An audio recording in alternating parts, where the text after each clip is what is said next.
people. My name is Kymani Jade, Kymani Jade for short, and you've tuned into More Lyrical. And as you can see, I've gotten pretty comfortable. I figure you're already in my living room, so why not? And I want you to be just as open, just as comfortable, and even vulnerable, so that you are able to receive this message that I wish to share with you. Continuing in the conversation around mental health, I decided to share some of the information and resources that I've been able to gather and collect over the last approximately 15 years. There are a lot of us who are silently suffering. We're in pain, we're hurting, we're desperate for healing, and we're questioning how, right? I have people who have come to me wanting more, and I don't have all the answers. As I said before, I've got my own work to do, but what I do have is access, and because I have access, I'm going to share it with you. What this means is you don't have to know me, you don't have to call me, you don't have to connect with me at all. You can share this with a loved one, you can replay it at night, and you will have this information available to you. So I hope that this will be as beneficial to someone else as it has been for me. So today's video is all about how to choose a mental health provider. A lot of us want to talk to a therapist or someone who has an objective voice, who's going to remain neutral, and who we can just share with. It's not always easy to vent with your friends or your family. Maybe they're biased, maybe they're judging, maybe they just know you too well and they're the yes person in your life, or they're just a really difficult energy to work with, to really connect with. So working with a therapist, at best, you're gonna have someone that gets you. And this is a different relationship from maybe your best friend or your lifelong partner. This is a relationship that's all about helping you discover more about who you are, why it is you do the things that you do, and also your triggers. And your triggers are those moments, conversations, things that automatically set you off, upset you, or are disturbing for you. Now, when you're looking for a mental health provider, there are a few different routes that you can go. You can work with a psychologist, you can work with a therapist, you can work with a psychiatrist, you can work with a counselor, you can work with a social worker, and they all have their differences, with the exception of a therapist, because the truth is, a therapist can be a psychologist, a psychiatrist, or a counselor, even a social worker. So it really just depends on their title and, more importantly, their education. Because a psychiatrist, for example, is a doctor who can prescribe medication and also offer you therapy, whereas a psychologist has their PhD. They're not a medical doctor, but they still have a certain degree of education where you feel as though you can trust their expertise much more. Now, counselors typically are licensed, whereas a therapist can be any of these roles. Social workers, I believe, have to have their master's degree. And yeah, so that's pretty much the spectrum of workers in mental health that can support you. And in my experience, I've worked with each and every one of these kind of advocates. Personally, I think more important than anyone's educational level, certifications, or degrees is the connection that you have with them. Because if you're not comfortable with your therapist, are you really going to be able to open up? Now, it doesn't mean that if on the first day, you know, that it's awkward and there's some challenges there, that things aren't going to shift in a few weeks or a month or so. But if you're already financially challenged, or you have limited access to healthcare, you don't have insurance at all, that can be costly. So I'm going to give you all some recommendations and ways to navigate the healthcare system. Now it's similar to finding a general practitioner. If you're looking for a doctor, whatever you would do in that situation, maybe you're gonna check the service providers that are covered under your network, or maybe you're gonna go with the doctor a family member or a friend recommended. Whatever your course of action to find an allergist, a podiatrist, or whatever, you know, that's what you want to do. Those are the same efforts and steps you want to make to find a mental health practitioner. Now, I recommend that just the same way an employer may get you on the phone or even have a virtual interview with you, these are some of the steps that you can really take to narrow in on where you want to go and who you'd like to work with.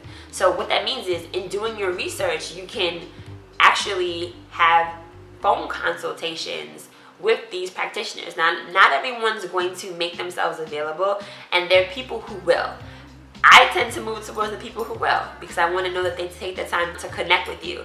But it doesn't mean that because someone isn't able to make it a phone consultation, that they're not willing to open up their calendar to invite you into a personal face-to-face consultation.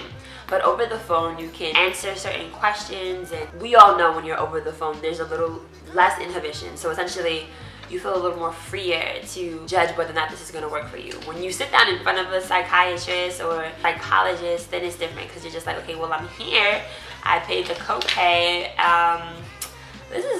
let's just do this. You know what I mean? Whereas when you make those phone calls and you discuss what it is you're looking for, and you discuss their specialties, and you get an idea of what to expect beforehand, you can really save on time and resources, because you've got to put gas in the car or get a Metro card and, you know, travel to all these different doctor's offices. And just being at the doctor's office, we all know there are challenges with that. So that's a really great way to expedite the process and figure things out in a way that's more convenient for both of you. That way you're not wasting your time or their time. All right.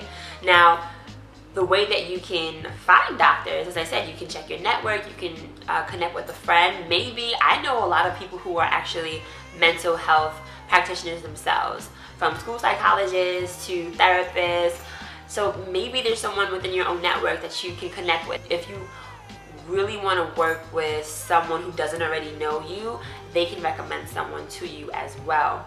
You can always do a search online and type in mental health practitioner in your area, right? Well, not literally in your area, but let's say NYC for New York City. And that'll help you narrow in on popular search results.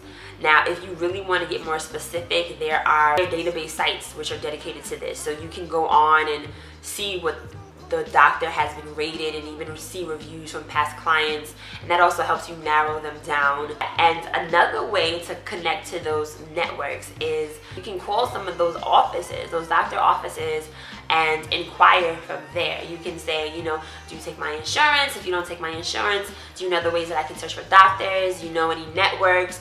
And they're oftentimes willing to help. And so that's another great way to go about it.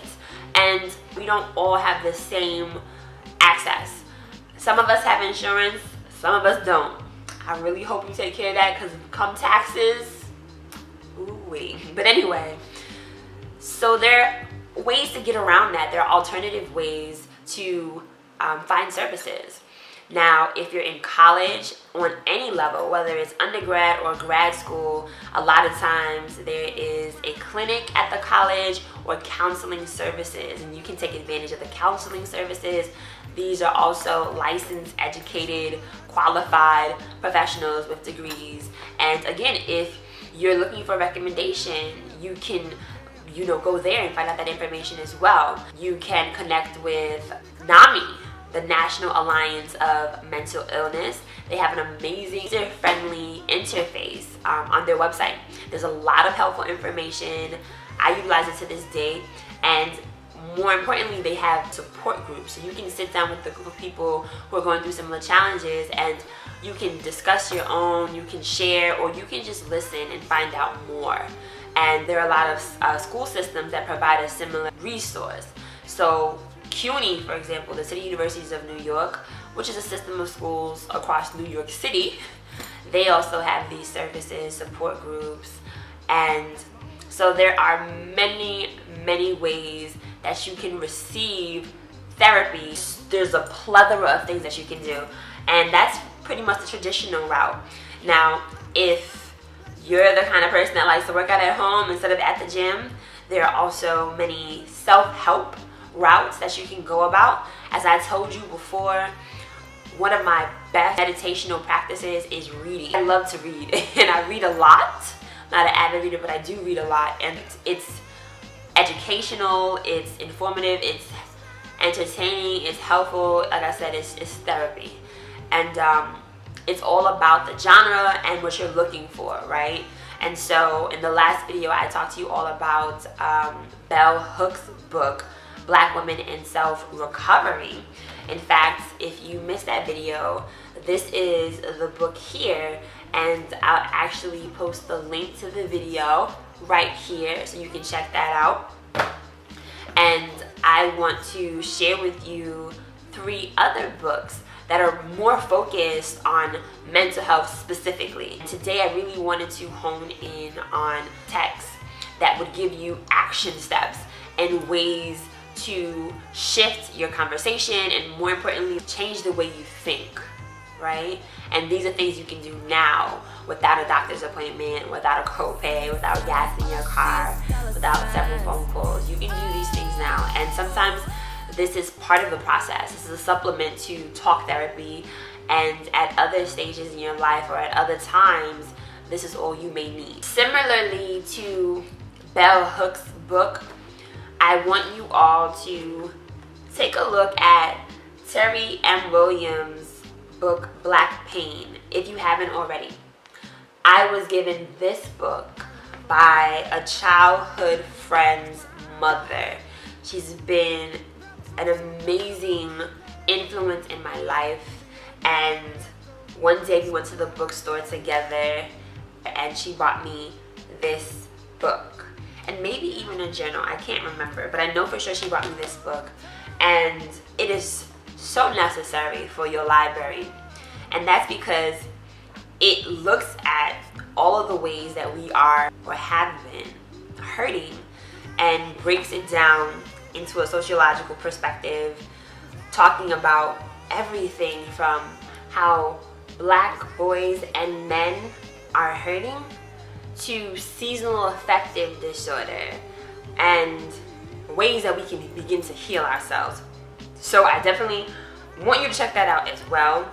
And when I read a book, I don't just read it and let it sit pretty on my shelf. No judgment. All I'm saying is that I am the one that's gonna doggy-ear the pages and write all up between the margins and highlight and write little notes. It becomes a workbook for me. And so one of the quotes that I highlighted in this book says, every meeting is filled with possibility.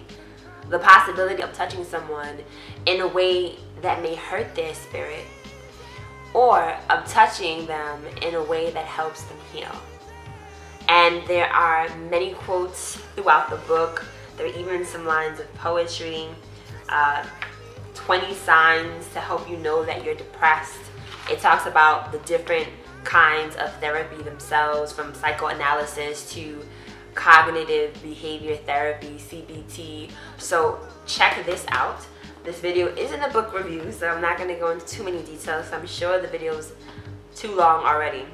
In the time that I've worked with therapists myself, the one tool that I found most productive is CBT, cognitive behavior therapy, and that's because it helps you to change your mind about the way you see the world. With that in mind, it's so important that you begin to recognize your negative thoughts and irrational beliefs, the triggers that drive your behavior.